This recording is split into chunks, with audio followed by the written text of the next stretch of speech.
All right, let's jump right in today. We're going to do a deep dive into the psychology of winning, especially through these awesome quotes you sent over about how players look at the game itself. I think some of this will resonate even if you're not a hardcore sports fan, to be honest. Totally. That's what I was thinking, too, when I saw that one quote.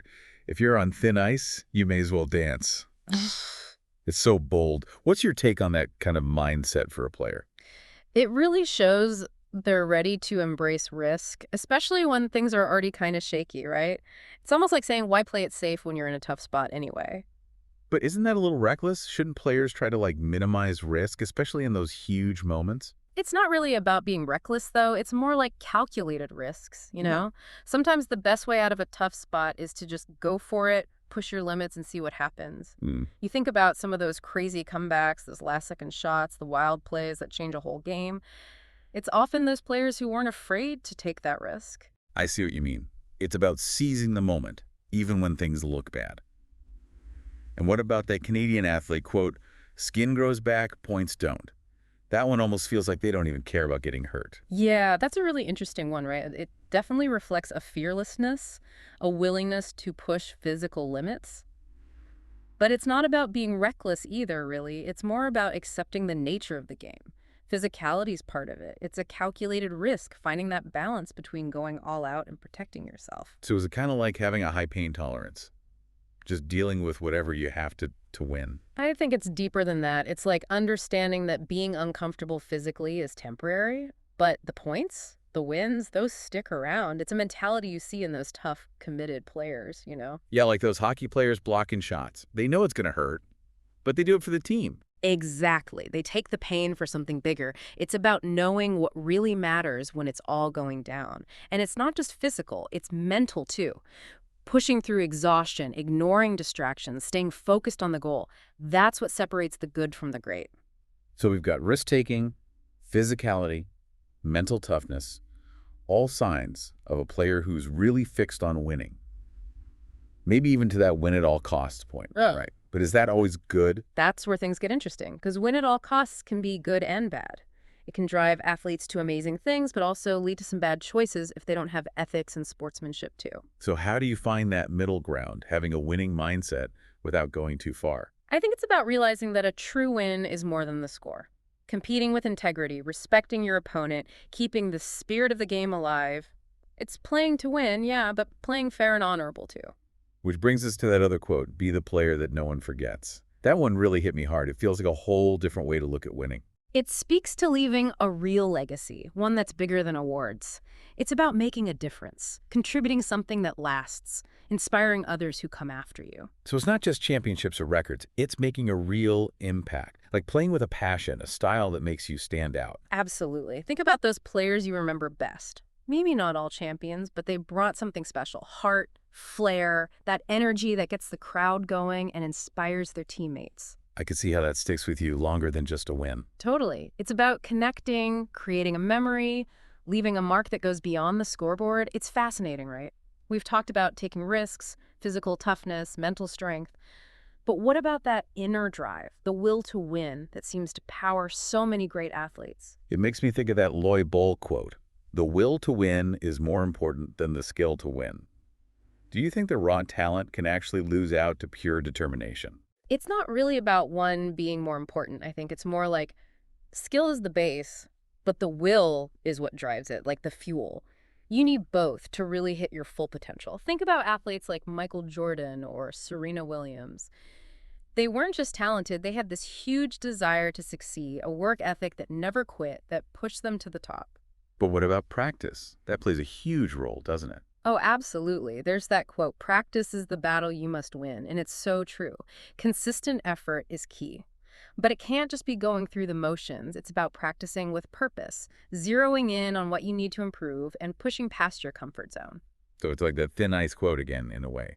You're always challenging yourself, pushing to get better. Exactly. And that's where mental toughness comes back in. Because practice is hard, both physically and mentally. You'll hit roadblocks, you'll have days where you just want to quit.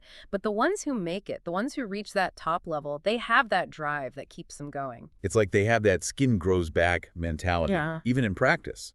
They deal with the discomfort, the exhaustion, because they know it's part of the journey. Precisely. They face the challenges head on, They learn from messing up and they come back even stronger. That ability to bounce back, that resilience, that's crucial not just in sports, but in anything you do, right? Speaking of life outside of sports, I was curious about that John Cook quote about training in a functional way to avoid pain and have a longer career. How does that fit into this whole winning thing? Cook's quote brings up a really important point, and that's sustainability. You can have all the will to win in the world, but if you're always pushing your body without taking care of it, you're going to crash. So it's not just about winning the game in front of you, it's about playing at a high level for years to come. Right. It's about realizing that your body is what you used to play. And you got to treat it right if you want to have a long and successful run. It means training smart, listening to your body, making recovery a priority. You know, that makes me think about something we haven't really touched on yet. The team.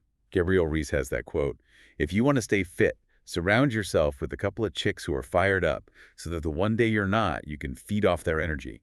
How does that work in a competitive setting? Reese's quote is brilliant because it highlights how powerful team dynamics can be. It's about knowing you're not in this alone. You've got teammates, coaches, mentors, all there to support you, push you, and help you be your best. So it's like having a backup system, a group who want the same things you do and are there to help you up if you fall. Exactly. That feeling of being in it together, that shared purpose, it can be so strong, especially when things get rough. But what happens when that team first idea goes too far? Like with that win at all costs mentality. Doesn't that create a pressure cooker where people might do things that aren't right? That's the danger, right? When wanting to win takes over everything else, even what's ethical. We've seen it happen a lot in sports. Cheating scandals, doping, people just forgetting about sportsmanship. So how do you build a winning culture, but keep things ethical? How do you make an environment where athletes feel supported to do their best, but also do it the right way? That's the challenge for any coach or leader. It's about setting clear rules, building a culture of respect, and emphasizing that a true win comes from playing with honor and integrity. Celebrating the effort and the sportsmanship, not just who wins. It takes us back to be the player no one forgets, doesn't it? Yeah. It feels like the ones who really make a difference are those who have those values, play with passion and integrity, and inspire others to do the same. Absolutely. That kind of legacy is something worth working for sure. You know, talking about all these different ways to think about winning, it makes the coach's role seem huge. Absolutely. Coaches have a massive impact on how players think, not just their skills. I'm thinking back to that Doug Beal quote about coaches needing to be extremely organized. Is that more about strategy, or is there a mental side to it too? It's both, honestly. A coach who's organized creates structure, things are predictable, and that can be really helpful for players. It lets them focus on playing, knowing that the coach has the other stuff sorted out, but it goes even deeper. Oh, so When the coach is prepared, when they have a plan and they explain it well, it gives the players confidence. It shows that the coach believes in them and wants them to succeed. it's more than just plays and drills. It's about building that trust. Exactly. And that's where being kind and patient comes in. Good coaches get that players are all different. They have their own strengths and weaknesses. They make it a safe space where players can take risks, make mistakes, and learn from them. That makes me think about the quote, "A coach should take athletes to their limits and beyond." Isn't there a danger of pushing too hard, especially with that skin grows back idea we talked about? There's definitely a line there. But a great coach knows how to push without breaking anyone. They understand that you grow when you're uncomfortable, when you step outside what you're used to. And they do it with support, with encouragement, reminding players why they're working so hard. It's like they see potential in players before the players even see it themselves. I love that. And they help them tap into that potential, not just to win, but to become the best they can be. It's funny, we started with quotes from players, but it feels like the best ones about winning actually come from coaches. Maybe that's because they see things differently. They're not just thinking about one game, they're thinking about the player's whole journey on and off the field. Which brings us full circle to be the player no one forgets. It's not just about winning or losing, it's about the mark you leave, the values you show, how you inspire other people. That's it. And that's something powerful for all of us, whether we're athletes, coaches, or just figuring out our own lives. It's so true. This has been an amazing deep dive, and I feel like I've learned a ton about what it really means to win. Thanks for being here. Thanks for having me. It's been a great conversation.